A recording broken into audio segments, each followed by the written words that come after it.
Troy Kearns, real estate investor, bringing it to you live from Kansas City, Missouri. This is Windsor Manor. It's a historical property built in the early 1900s, 1911, I think exactly. So it's a really pretty property. One of the main reasons I bought this property, if you can tell, is it was excellently maintained. You can see all the tuck pointing is solid. This was owned by the US government, and the guy I bought it from was gonna tear it apart and redo it, and I just decided to put it back together the way it is. As we walk inside, you might have a lot of questions, so make sure you comment below as we're walking through that if you got any questions, I'll respond or I'll make a video about it. All right, man, let's get going. Do we have any guys here today?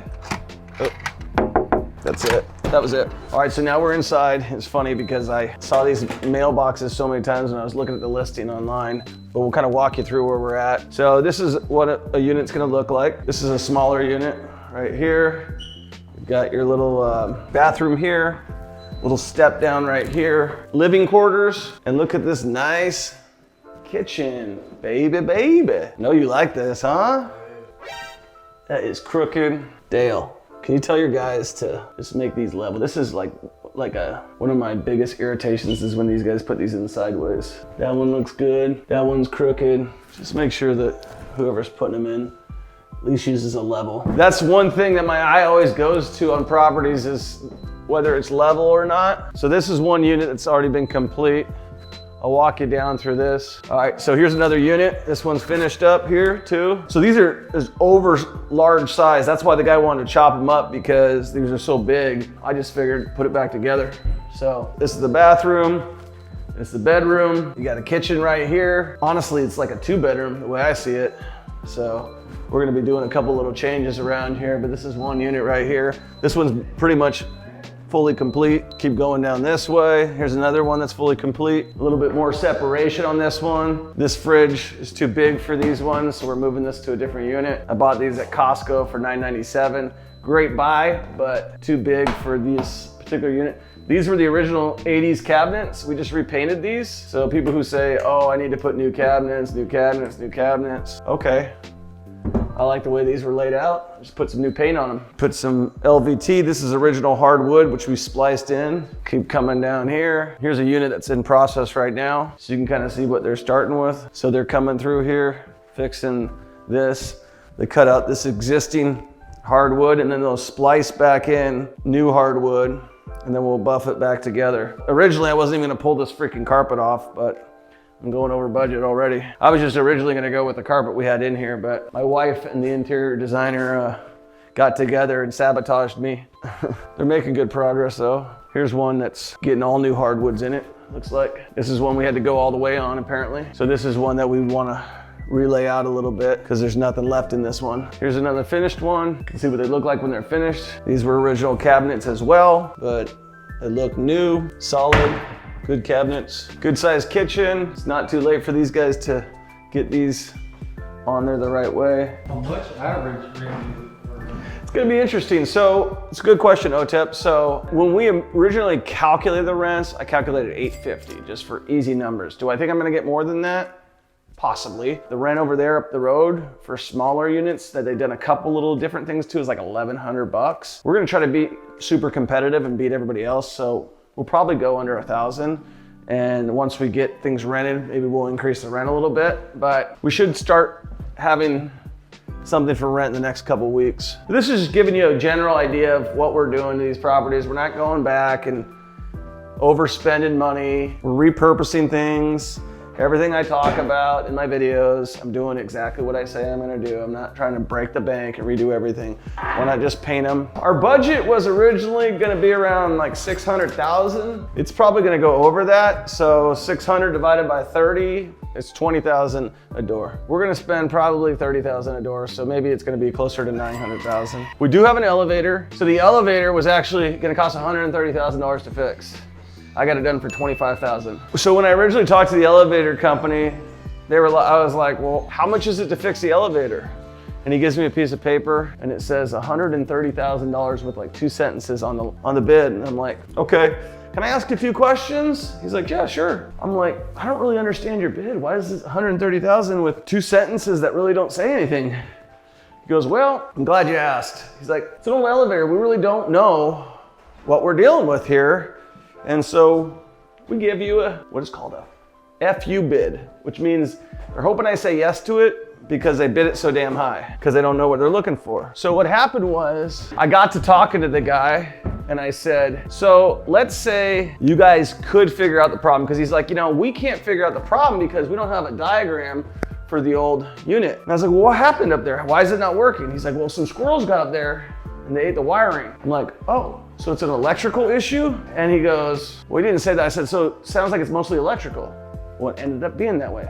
So I called my electrician. And then he called an elevator guy and they got it done for $27,000. So that's how much I was gonna get ripped off, by about 100 grand. People got no problem stealing your money. And I could tell we're going way over budget on this thing because I wasn't trying to do all this stuff, but sometimes it is what it is. And sometimes when your wife and an interior designer get together, you're gonna blow the budget. Looking good?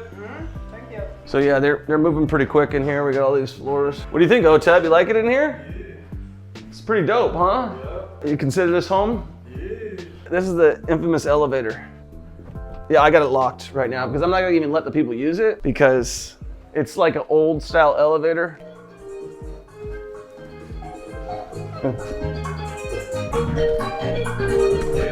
Oh, looking good. You're painting my cabinets, huh? No, I like the music. It's good. Perfecto. Bueno. Muchas gracias. All right, OTEP, we'll head down this way. So we're on 4 floors. This is the 4th floor. Well, actually, let's go check out over here and see. Make sure they're not towing my car. Okay, we're good. Oh, you better go get your car, baby doll. Yep. All right, so we're about ready to get towed right here. So this is the hardwood. So a little tip for you, this is called white oak. Most of the stuff I'm putting in my rentals is the same, but I'll buy the cheaper stuff that has like all the knots and stuff in it. I'm hiring a contractor in this one, so he's buying the right stuff that you need. But on the flips and stuff that I do, I usually try to, I'm gonna show you the basement here real quick. I usually try to buy a cheaper blend, which is like a number 4 or number 5. Go from there and use wood filler because it's too expensive, but you save like half price. You just gotta buy a bucket of wood filler. We're gonna go check out the basement. I'm gonna show you. You asked me about some special stuff that I was gonna do. I'm hooking up the whole place with Wi-Fi. It's free. Well, it'll be included in the rent. I'm also going to be putting some workout equipment down here in the basement. I'll make that little area up front a business center. I'll show you that. This door wasn't secured at one point in time. So this is the basement right down here. So you can tell, we just need to clean it out a little bit. Here's some old cabinets from another property. I'm gonna probably turn this little area into storage that I can rent out to the tenants. So I'll put some little storage things in there, charge somebody extra 25, 30 bucks a month to put their stuff in storage. I'm probably gonna put a couple treadmills over here, and I'll turn this area, I'll put some nice lighting into it to like just a little place where you can work out and store your stuff. And then I might put an office down here for myself. This is where we get into the expenses. We look like we got a dusted water heater. I'm sure you already saw this, but these things look like they're toast, rotted out from the bottom. This is the pressure system for your sprinkler from the fire department. So that's something that we're definitely gonna have to get working before we get a CO, certificate of occupancy. You can see how expensive something like this is gonna be. Anybody who knows commercial or knows anything about real estate knows not to mess with the fire department. They can make your life a living hell. So we salute you. But very strong industrial built building. Just needs to be put back together with a little love. And yes, I apologize for that stupid alarm. It's just kind of the deal. Where is that noise though? Eventually we'll have these guys come and take a look so we can get this beeping off or whatever. One of my forms of communication that I use a lot of, I don't use pictures, I use videos to tell people like, hey, this is what I saw. Okay, one cool thing I wanted to let you know. We met with the historical lady and she was really pleased with what we're doing. So we're actually gonna re-stain all this wood right here. This is the original lobby. It's covered in crap right now, but this will be like our business center right here. So we'll have like a couple computers right here, little lounge area that'll be all nice and decorated, and then the rest of the place will be for rent. As I'm talking about, I got so much stuff to do on this property in my head that we got to get it ready. But that's why we have a team of people working together. My wife is probably the most important part of that team. A lot of design, a lot of the touches, a lot of the details that I would forget. She doesn't. By the way, look at my great landscaping I paid $600 for. They didn't even scrape the damn dirt. They didn't do nothing. I don't know who the hell we paid. They're supposed to lay a bunch of straw. They're supposed to lay a bunch of grass seed. I don't see nothing. I don't know what we paid them to do. They didn't cut any of the hedges back. I don't know why the hell we paid them to do anything. Okay, So, and this is why I know this was a good buy. You know, you can make a lot of assumptions and stuff about things, but the only downside on this property is there's no parking, right? But there's a place, a church, that'll let us rent parking spots for 30 bucks a month. So we can just tell our tenants, if you want parking, guaranteed parking spot, it's 30 bucks a month, you pay these people. We'll include it in their rent and then we'll pay the other person. But the reason that I know it's gonna be a good area is they're still building new stuff right along this area. My question for you is, I'm walking this property with you, you're here with me, why are you not getting started investing in real estate? This is totally uncomfortable for me. I'm gonna make a bunch of mistakes, but the reason I'm able to do that is because I made a lot of good decisions by buying cash flowing properties for cash, and then that allowed me to make another leap in my career to a higher level. I'll make a bunch of mistakes throughout this whole process, but because I'm willing to embrace those mistakes, I won't repeat them and I'll learn from them, and that'll make me more money. Don't be afraid of getting started, just get started. And make sure you subscribe, make sure you hit the like button, and make sure you share this video with a friend. We got your back. We're gonna take you through every piece of the process. If you got any questions, comment below. We'll answer them with a video or in kind with a comment. Peace.